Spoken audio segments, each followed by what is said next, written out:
One TV Patrol.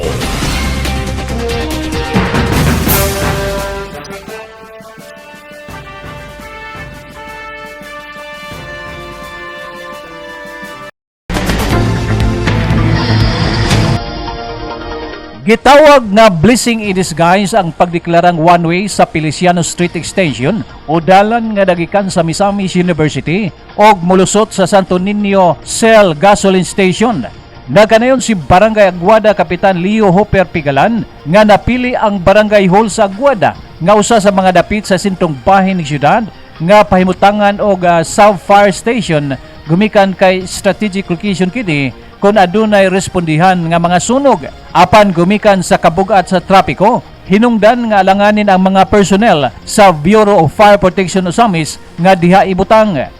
Ang paningkamot ni Kapitan Leo Pigalan aron ipawanwi ang maong dalan dili tungod sa planong pahimutangan og sub-fire station apan gumikan sa mga bata nga nagtungha sa Andrea de Costonera Elementary School nga hamyang sa disgrasya.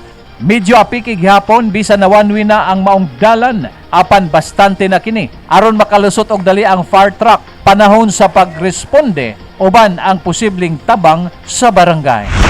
Ang kani po usa po ning kadasig sa atong mga amigo diya sa BAP nga na makahatag daw sila pud og serbisyo daw sa Aguada kay bisan pa ang nakita nato doon ra man gyud ang tinago. Doon ra pod ang annex sa substation, ang Hebron ug ang mga ilim na arman. Pero si Aguada man gud siya ang murag nahulog og heart of the city ba. So why not butangan natong substation diri. So at that time hesitant ang BFP kay nga wa palagi gamay ang dalan nato pagawas. Pero pag buhat na karon sa ordinansa nga i-one way ang atong kadalanan, dako ang nagpursige na gyud ang BFP nga buhatan og substation mao to nakahangyo mini sa ilang tabang nakahangyo mini kung hindi mayor hindi at that time nga tukuran na siya karon og kanang 3-story building. Og sa karon medyo opiki pero usa man na sa among gihangyo po ni Mayor kung hindi ato nga time nga ikuha na siya i-maximize gyud nato ang dalan. One way na siya i-maximize pa nato. So dili na siya babil sa ato ang mga fire truck. Kay buwan lagi kanang pangayo nato nga one way. Either way, pwede man mo agi gyud lamin nag-emergency ang ato ang mga emergency trucks like fire trucks.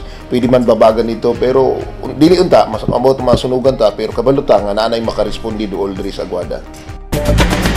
Alang sa 1TV Patrol, Johnny Tumi reporting.